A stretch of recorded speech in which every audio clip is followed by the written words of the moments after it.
Diana, are we okay? Are we going? Yep. Okay. All right. Good evening, everyone. Welcome to the Board of Trustees meeting today. We have a quorum, so we'll get started with 1.0 approval of the minutes. You received the February 16th, 2023 Board of Trustees meeting minutes. Is there any discussion? Motion to approve? I'll move it. Thank you. Second? I'll second. Thank you, Barbara. All in favor? Aye. Aye. Anybody object? We abstain. All right. Barbara, the Finance and Facilities Committee. We did not, well, this is February. Oh, yeah. Okay, this was February 20. Because this month we didn't have, it was canceled and gonna be part of this. Sorry. The finance, everything was approved, all on the agenda, no problem. So, I thought we approved this last month. No? You didn't approve Okay. it. All I right. don't think They would have been approved at Tuesday's meeting. Okay. Yeah. Okay, sorry. That's okay. If any questions, but all the preferred agenda, everything went through. There was no questions, nothing held over. I'll move approval. Second. Second by Jim. All in favor? Aye. Aye. Aye. Anyone opposed? Anyone abstain? All right. There are no preferred agenda action items tonight. So we're moving to section 4.1. Recommend approval of the payroll certification. Any discussion? Motion? So moved. Thank you, Jason. Second. Mark, all in favor? Aye. Aye. Aye. Anybody opposed? Abstain. 4.2, recommend approval of revised resolution deferring continuing appointment. Discussion? Hearing none. Motion? I'll move. Thank you. Anthony, second. Second. Second by Mark. All in favor? Aye. Aye. Aye. Anyone opposed? Anyone abstain? 4.3, recommend approval of new job description for enrollment management coordinator. Any discussion? Do you have a question or no? Okay. Hearing no discussion, is there a motion to approve? Thank you, Barbara. Second. Second by Jim. All in favor? Aye. Aye. Anyone opposed? Abstain. All right. 4.4, recommend approval of resolution for unpaid leave of absence for Bradley Pearl. Any discussion? Motion? So moved. Thank you, Jason. Second by Mark. All in favor? Aye. Aye. Anyone object? Anyone abstain? All right. 4.5, recommend approval of release of retainage for Broome bituminous work on campus-wide sidewalk and paving projects. Thank you, Anthony. Second. Thank you, Jim. Any discussion? Hearing none. All in favor? Aye. Aye. Anyone object? Anyone abstain? All right. 4.6, recommend approval of release of retainage for Weathermaster Roofing Company, Inc. for work on the library roofing project. Any discussion? I can just one question. Sure. I assume we have a bond on this. We have a Dave is here. Is there a bond? on the roof? Do we have a bond on the roof? Yeah. Okay, so we have all that. That's in place. Okay. Yeah. This is, the work's done though, Mark. Yeah, no, I just wanted to see if we received the actual bond. Oh, I see what you're saying. Yeah. Okay. Thank you. Any other discussion? All in I'm favor? gonna abstain. Oh, okay. The I'm record just will, abstaining. Jim Morgan is abstaining. All in favor? Aye. Aye. Anyone object? One abstention. Excuse me, I didn't get who made the motion and who second? I think it was me and Mark. Yeah, Okay. Jason was one, And Mark was two. two, That's- Jim Morgan abstained. Yeah, I had to think for a minute. All right, 4.7, recommend approval of resolution to master agreement CM 03994 with AP Benefit Advisors LLC, DBA, EVN Insurance Agency for brokerage services related to obtaining cybersecurity insurance. Wow. All right, any discussion? I remember when I read it, I thought, my goodness. All right, motion? I'll make a motion. Thank you, Barbara. Second? Second by Mark. All in favor? Aye. Aye. Anyone object? Anyone abstain? All right, 4.8, recommend approval of bid 2023-05 SUNY Broome Student Services and Old Science Toilet Room Renovations, Electrical Construction. Any discussion? Motion? I'll move it. Thank you. Second, Anthony moved it. Second, Second. Jason. All in favor, aye. Aye. Anyone object? Any abstentions? All right, 4.9, recommend approval of bid 2023-05 to 05 SUNY Broome Student Services and Old Science Toilet Room Renovations, General Construction. Any discussion? Motion. I'll move it. Thank you, Mark. Second. I'll second. Thank you, Barbara. All in favor, aye. Aye. Anyone object? Abstain. All right, 4.10, recommend approval of bid 2023 to 05 SUNY Student Services and Old Science Toilet Room Renovations, HVAC construction. Any discussion? Anyone? Okay. I lost my place for a minute. Motion. Thank you, Anthony. Second. I'll second. Thank you, Jason. All in favor, aye. Aye. Anyone object? Anyone abstain? Okay, Jim has got to leave us in a few moments, and Mark has limited time tonight, so I'm gonna ask if we could please go into executive session. Won't take long. If someone would entertain the motion, Anthony, Jim second. All in favor? Aye. Anyone object? Anyone abstain? Okay, and we'll just ask everyone to, it won't take long. Be patient.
reading all this stuff. Regular board meeting. We're moving on to information items. Dr. Broome. Thank you, Madam Chair. Mostly good news tonight. I'm happy to say. Again, thank you all for your leadership and helping to move college forward. We appreciate it. Not the best of news, but I mentioned it at the last meeting. Michael will probably go into a little more detail. We have instituted a hiring freeze. Obviously, it will be case by case where critical positions need to be refilled, but no matter what happens with the state budget, we've got to continue to get out from underneath the federal funds. So I mentioned that. I don't know. I think I mentioned at college assembly. I didn't mention that yet. It was at our college assembly meeting. First brought that up. Anyway, Michael will have more details on that. On the rest is pretty much all good news. The assembly one-house budget that they released was very good. As a community college, we were very appreciative of what the assembly was able to put in there. We'll see where it goes. It's not over till it's over. We haven't seen the Senate one house yet. We'll see where that goes. We're very encouraging what came out of the assembly. Still not enough, but it would at least be a help with absolutely no accommodation for inflation by the state, whether it's per FTE or flat funding, however the floor, whichever way you want to look at it, since 2010. So all the inflation we've had for 12 years, 13 years, including hyperinflation of the last 2 years, there's never been a penny from the state. So at least we get a little bit of a down payment if the assembly could have its way with its request with the additional 4% that we asked for. Let's see. It looks like the budget will probably be done by the end of the month. The chancellor is visiting Monday afternoon, March 28th. He'll be here for pretty much all of the afternoon if things go as planned. We're looking forward to hosting him. You might have seen some of the news on his visits to the other campuses. I was one of the first presidents to meet him when he came to visit Binghamton University. He invited me over to have breakfast and talk about the integration plan of which he is a big supporter. So we'll see where that might go. And on that front, we have, I can't go into any details because I don't want to get ahead of the university, but we've had talks with the university about expanding another long-term partnership that we've had with the university. So we continue to make inroads with growing our partnerships with the university, along with growing the Binghamton Advantage program, which you're aware of. And I guess their admissions letters haven't quite gone out yet. They're going out any day now. We'll see where the new expanded emphasis on the Binghamton Advantage program lands us. And finally, and we should end up right around here, cause for celebration, not huge, but enrollment is up over 0.5%.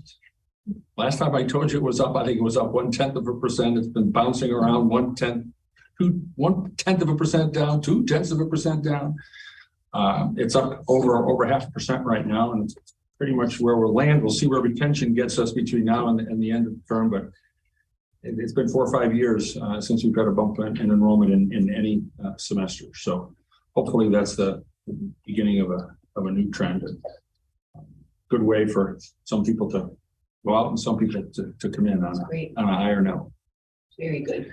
Thank you very much. Unless there are any questions, that concludes my report. I was taking other notes. What was the date the chancellor's coming? Sorry. March 28th 28th. for the afternoon.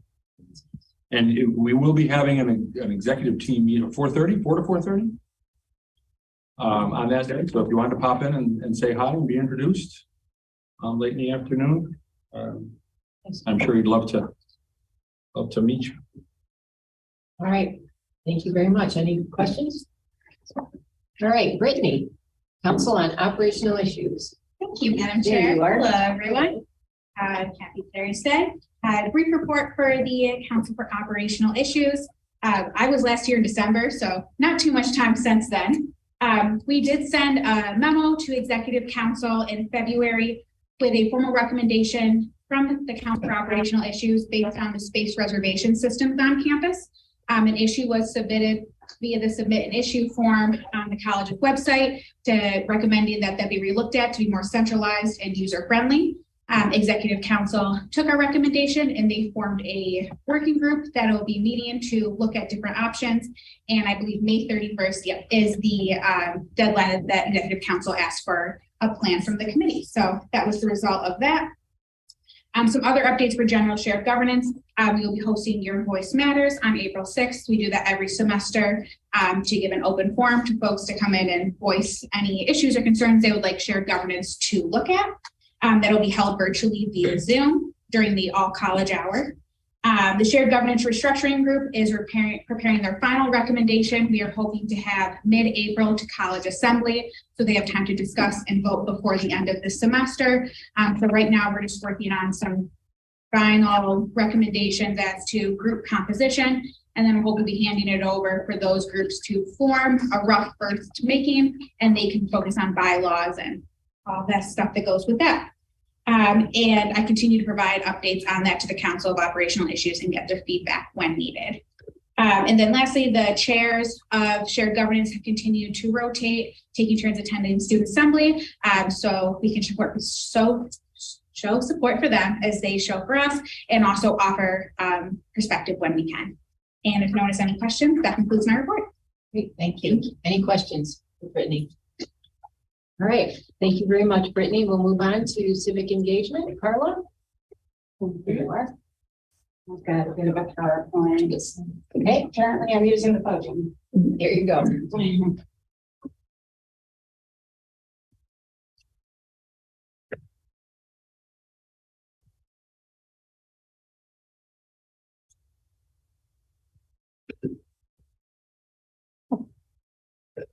Carla Mahalik, and I want to thank you for having me today. I've presented before, but it's always by Zoom, so it's really nice to be here in person. That's right.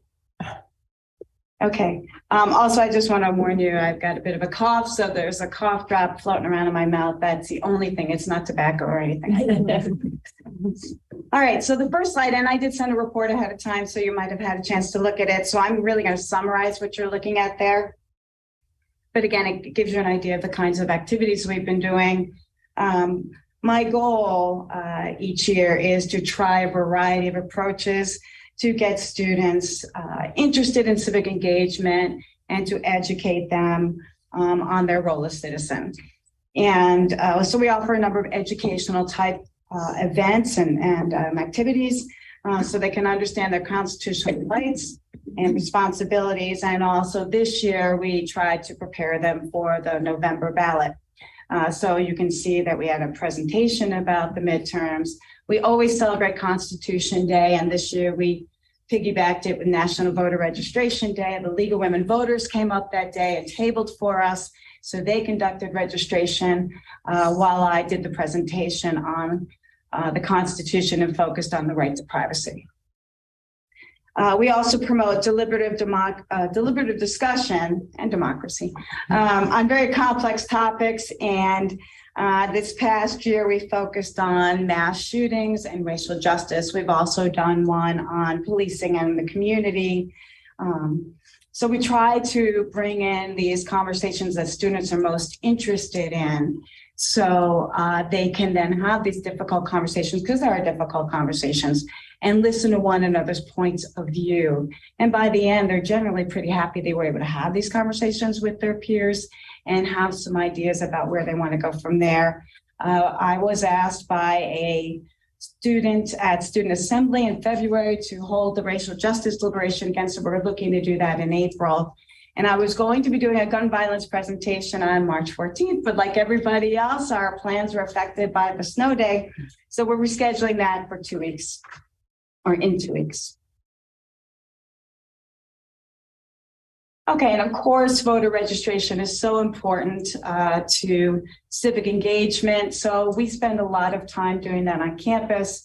I went to 9 classes. I sent an email out to the entire campus, and 9 faculty invited me into their classes to conduct voter presentation, basically.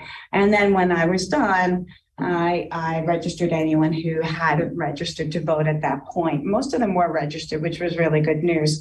But what was important was promoting the importance of voting. A lot of students feel that their vote doesn't count. So I spend a lot of time explaining, no, it really does, and why, and the value of voting. So they get to ask a lot of questions. And so that was really productive, and I'm hoping to build on that and expand and hopefully get invited in even more classes next semester. I did go to new student orientation, and I was able to conduct voter registration there as well. And Brittany and I are going to chat about the summer orientation, and hopefully I'll get more of those.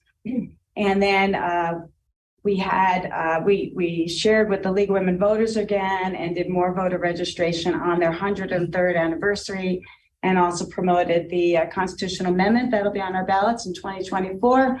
New York is amending their constitution with an equal rights amendment.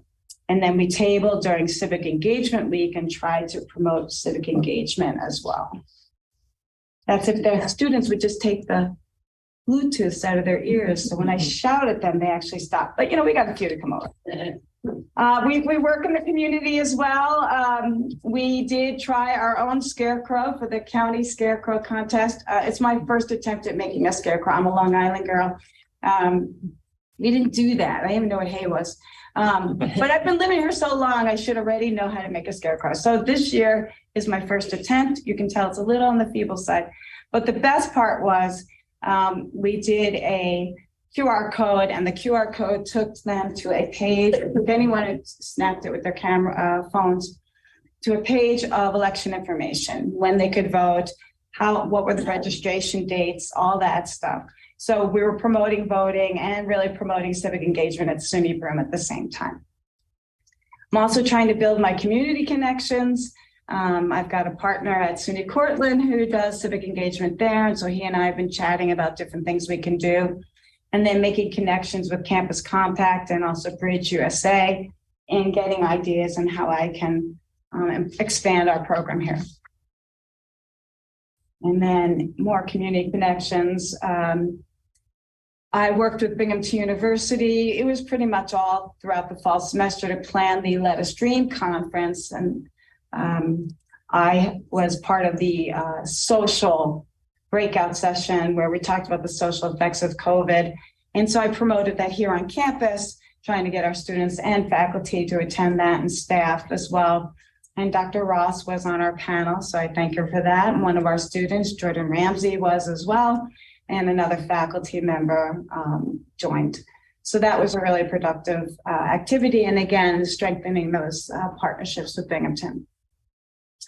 And then interestingly, the faculty from Christ University, note they're from India, wanted to meet with me so they could find out about our civic engagement program. And then we shared, they shared their civic engagement program with me. And so we had a really nice conversation, of course, by Zoom. They invited me out there. So I don't know if you can work it in the budget, if I could go to India. But anyway, I said, probably not. I won't be seeing you anytime soon other than by Zoom. And then I'm able to, attend student assembly, and I chatted with them about civic engagement and any interest they have in civic activities that they want me to do. I'm happy to do. And also working with some student clubs as well. And then finally, I'm the secretary of the Civic Engagement Board, and I work on 2 other subcommittees as well. And as part of that, we also nominated a student this year. I was hoping we'd know by now, but I guess we haven't heard, if our nominee will get into the Newman Campus Compact Fellows Program. Our current fellow is Jordan Ramsey, and he went to the conference representing SUNY Broome this past October in Boston. It was the first time they'd been able to have that in person as well since COVID. And he had an amazing experience. And we are trying to just get our board up and running. It's been, again, COVID kind of tore it apart a little bit. So we're trying to put it back together, reinvigorate it, and do some more planning for next year. Any questions? It's a lot. Your scarecrow was awesome. I lived too close to my life. I never made it either, so don't feel bad. Oh, we're going to try a little harder next year. Yeah. Thank you. It's a lot of great work. Thank you. Important work. Thank you. Thank you. All right. We'll move on. 5.4, student peers. Sorry about that, Sally. Hi, good evening, everybody. Well, oh, we practiced this. I know. Can you go back? Okay. You're all set. We practiced yesterday, we practiced today. Oh, well, actually, what you can do is you can read the division report that focuses on Black and Latina students, as well as the department's engagement from the fall. But what I wanted to do, particularly in celebration of Black History Month, was share with you some of the Black student voices, because their voices speak to what helps them be more successful. And I have 3 short clips that I want to share with you.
And so for me, in spite of the confidence that these students have shown, we're still keenly aware that every day they go through microaggressions.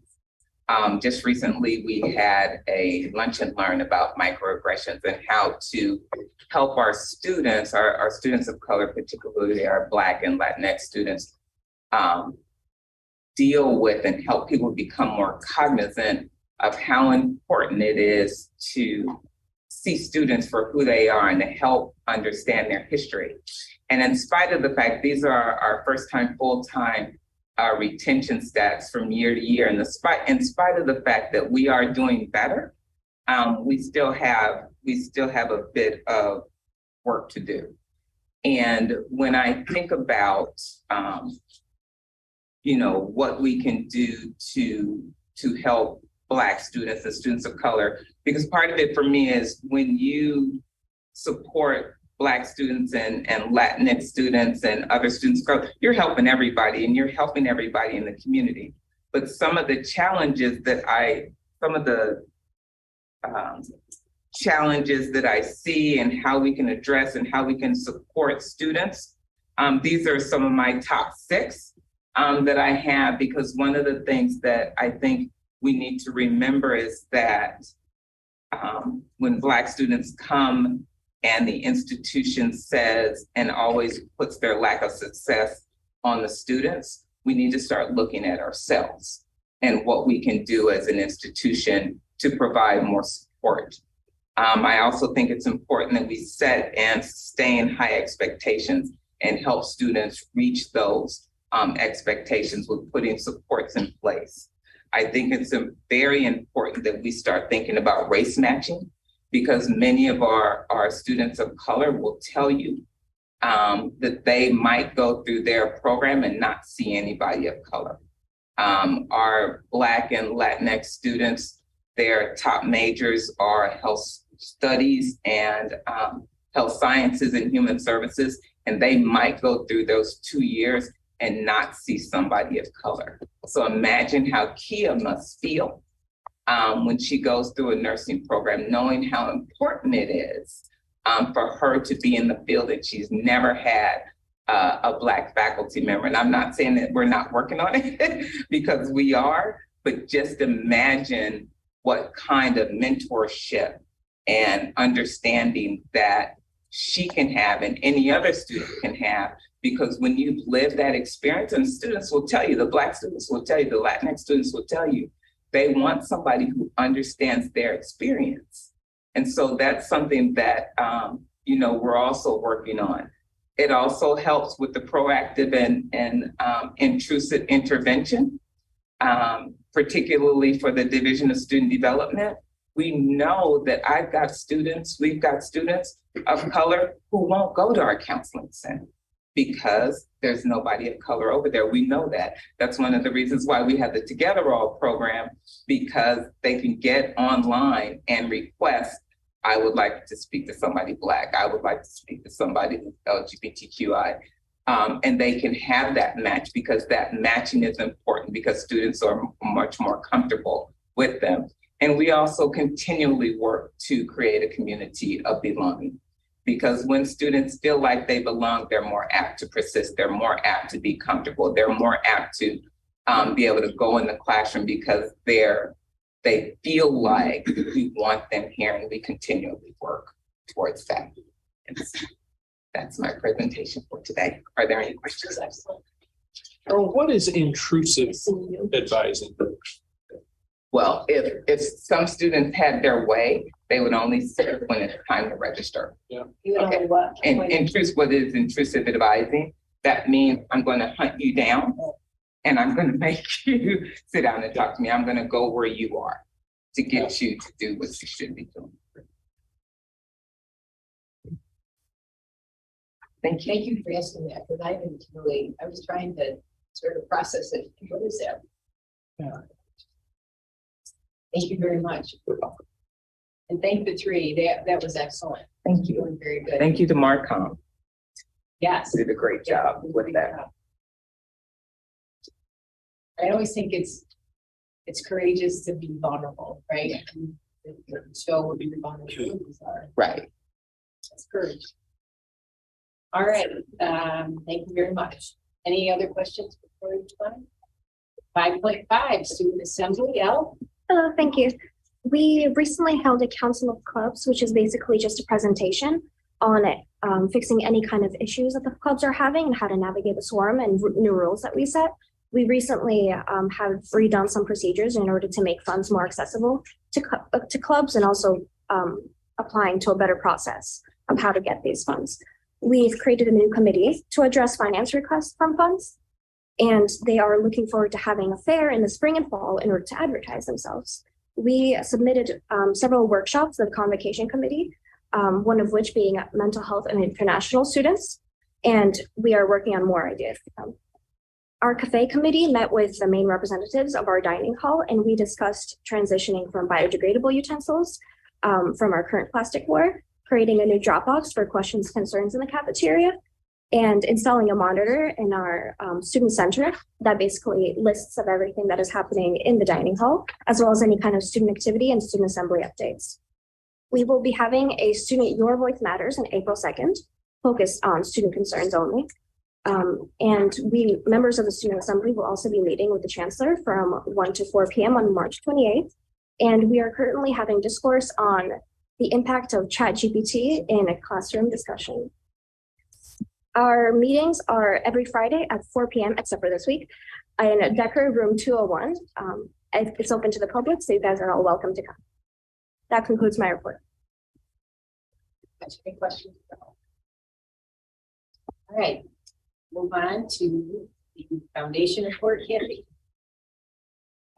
During the executive session, I was told not to talk too long by more than one person back here. So everything of importance is in my report, and just a few key highlights I'll share with you is that as of January 31st, the foundation's total investment portfolio again broke 40 million. So we had a little bit of a nice recovery there for 5 minutes. $38.7 million is endowed in the portfolio. And the total assets were 45.2 million, including the beneficial interest and perpetual trust, compared to the fiscal year end of June 30, 2022, when total assets were 43.4 million. The foundation actually had a net surplus year to date through January of $2.67 million, and contributing to this was a $750,000 estate gift and realized and unrealized gains of $2.24 million in our investment portfolio. Our total fundraising dollars today is 1.6 million through the fiscal year through February 23rd. And we're just doing regular fundraising activities, all of our campaigns and things moving along. Recently received one new endowed scholarship and an endowed and an annual memorial scholarship, both in memory of former faculty. The magazine is currently at the printer and will be mailed and emailed, blasted out in the first few days of April. And on Friday, February 24th, we had our first alumni hockey event since COVID began. We had 80 of our alumni and guests, some of whom are here tonight, join us at the Black Bears hockey game. And we had a really nice time. And an alumni couple, Steve and Linda Gardner, who actually met and married and are both alumni here, dropped the ceremonial publication and renaming of the Hornet baseball field in memory of Edwin C. Dog. We did have a blast email going out from one of our baseball alumni to his fellow athletes, encouraging them to come back for a reunion. So we're pretty excited about that. Something new we have this year is that the men's basketball coach is helping to put together an alumni basketball game for anybody that wants to come back. So we're outreaching to different groups and looking forward to having a great year with that. Just a reminder about Dr. Barnes' retirement recognition event that'll be held in the CEC on Saturday, June 24th. And the trustees and the foundation are looking forward to hosting that together, and more information on that soon. Just a reminder that we would like to have as many people attend a ceremony that we're going to be having on campus May 3rd, which is going to be a display of the time capsule. We're going to have all of the contents that we're putting in it displayed. We're going to have a press event, and we're going to have some of our alumni join us and dignitaries from the community. And the capsule will be buried in the summer because we have graduation to get through. We have other things that we'll be wrapping up. But we hope you'll all join us, and there's no questions. Oh, thank you for the cyber insurance. The foundation thanks you to be part of the, we're also excited about the toilets in the old science building. Thank you. Very good. Any questions for Kathy? Wishing you well on time. Yeah, okay, all right. Okay, all right. Awesome. All right, 5.7, facilities update, Mr. Legakis. Thank you, Madam Chair, and I'll be very brief. I'm excited about the toilets. Student services as well. In fact, let me start with that, even though that's second on my report. When we received the bids, the oversight committee is meeting every 2 weeks. In fact, we met today. The consultant had a user group session with nursing staff and nursing faculty. Kim is on the committee, and she's really doing a great job as far as driving this thing and getting it to the goal line. The next product will be a preliminary or initial layout of the areas in Decker that are being impacted by this study. So that's going to be when, if I forget, the end of March, right? The 30th. 30th of March, right? So the next bi-weekly meeting we have with the oversight committee will be able to take a look at the first go around for the proposals. We also put together a proposal for the old science being converted to a student union. That proposal is now out internally.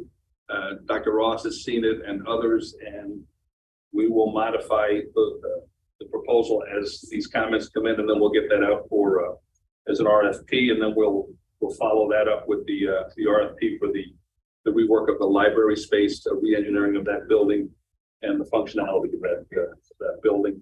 You can see all the other projects we have ongoing on your report. I don't need to hit on all of those, but we've got a lot of work going on and a lot of good architects under contract. So, and there's a lot of excitement on campus too, as I go around and talk to people about what we intend to do, as you can see on your report, which is a good thing, a really good thing. So just real quick on some of the highlights there. We're going to put that STEM electric vehicle garage in Old Science.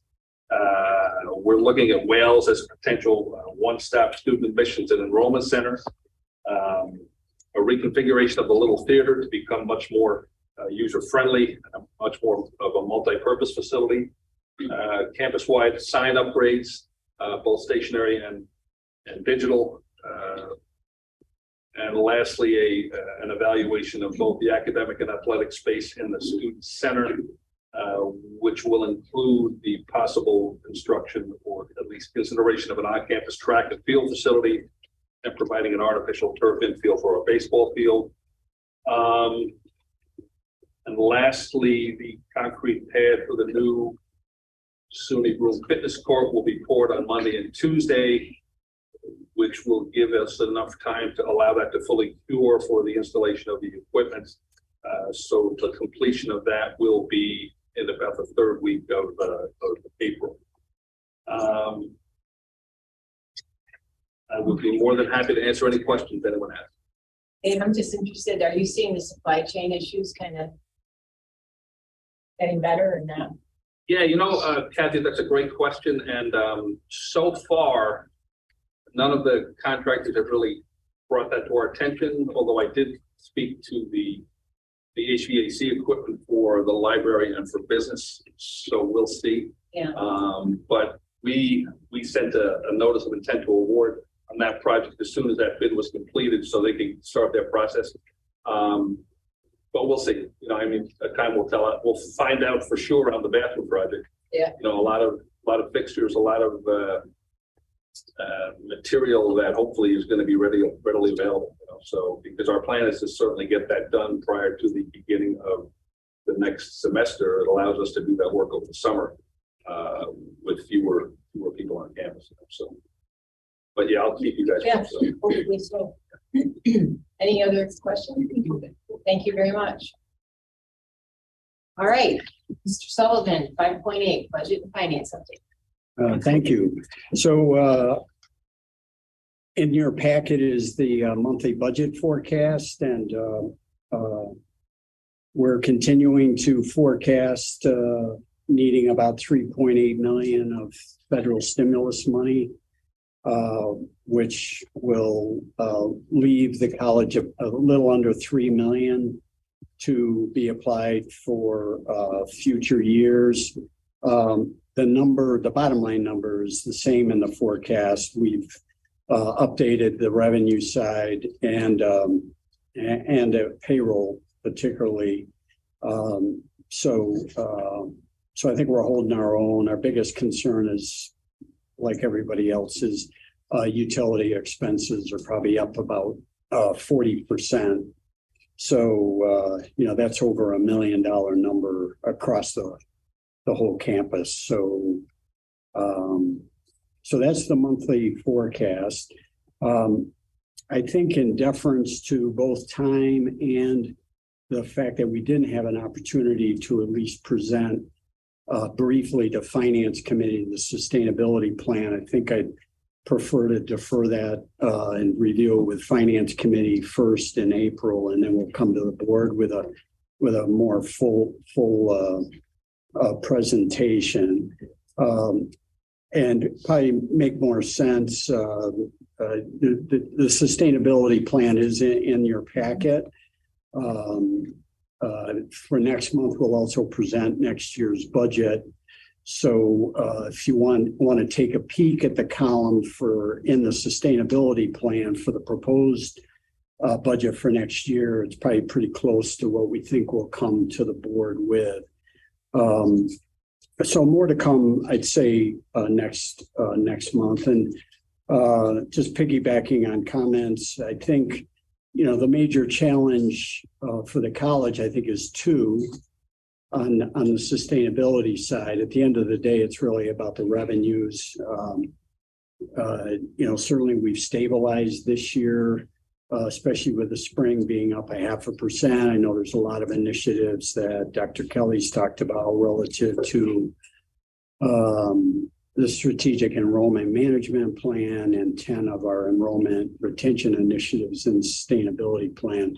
So when we talk next month, at the end of the day, the whole sustainability plan is really dependent on what our enrollment assumptions are. So we'll spend some time talking about that next month. I think everything else we can manage, and certainly the biggest expense is payroll, which payroll and benefits is 85% of the budget. So we felt the most prudent thing to do being, we have two dynamics happening. We have federal stimulus funds that are going away. So that's about 7% of the budget. If you take 3.8 million that we have in the current year's budget, that's 7% of the budget. So between that and state aid being flat, for Dr. Drum mentioning, the last 12 or 13 years, no inflation, but it's been flat at 13 million for the last couple of years, and the county has been pretty flat, 1% increase. So between the county and the state, that's 40% of our revenue that's flat. So, the other major revenue that's at about the same 43% is student tuition and student fees.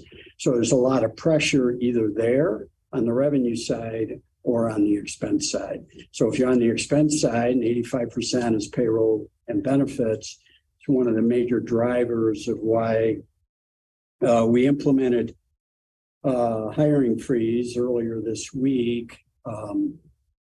Just so you have an idea, the college generally turns over, on average, about 2 full-time positions every month. So, so next month, or you'll see in the sustainability plan, we're targeting each year over a 5-year period to keep 5 of those funded positions vacant each year. And that will take some pressure off of as the stimulus money evaporates in the next 2 years. And I think with all the enrollment initiatives, it will buy us enough time to really have, I think, as you take a look at the sustainability plan prior to next month, I think we have a very, very doable, very prudent sustainability plan over the next 5 years. Doesn't have a huge amount of risk with it. And so we'll talk more about it, but I think the hiring freeze is a major portion of that because that'll save a good $500,000 each year. So over a 5-year period, that'd be $2.5 million, which is a pretty big chunk of the federal stimulus money that we're winding down. So those are the key items. The rest of my report are all informational items. We did make the monthly housing mortgage payment. And just on that point, we're pretty close to having some real earnest conversations about the refinancing of the village. Have a final draft of an updated housing demand study report. And so we'll probably be having some serious discussions with some financial institutions as well as with Moody's Investor Group. And so there'll be more updates probably over the next couple of months as we, it's about a 20 million, probably end up being 15 million because we paid down some of the debt over the last 10 years. So I'd be more than willing to answer any questions. That concludes my report. When is the housing demand assessment? That report is coming there. I'm sorry. The housing demand, the assessment.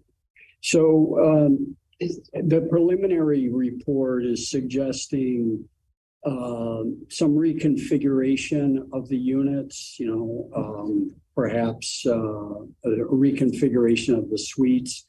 What we really wanted to have a good understanding of is what's the baseline for housing independent of the BAP expansion? What do we think the college could generate in terms of its own enrollment strategies, and pricing really is the bottom line.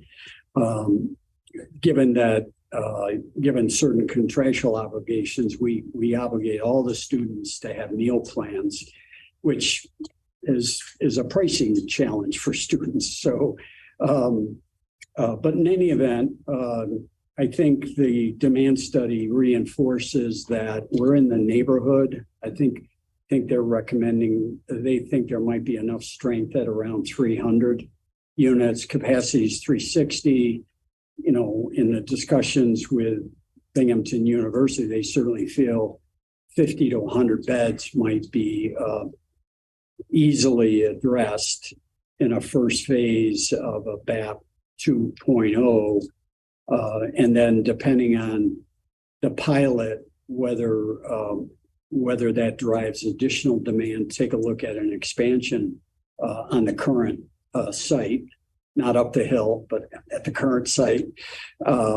That's probably 3, 4, 5 years down the road. But so I think that the updated demand study, I think certainly gave me a reasonably comfort level that it is a viable enterprise going forward. Any other questions? All right, thank you, Michael. Yep. And we'll move on to the media report, Jesse. Standard report. Standard report, thank you. All right. Are there any other items to come before the board? Hearing none, I'll entertain a motion to adjourn. Thank you, Barbara first, Whitney second. All in favor? Aye. Anyone object? Okay, everyone, you have a good evening. Really happy to get this day. Yeah, are you gonna get to agree? No, go home and celebrate, baby. I have to show you. Sorry.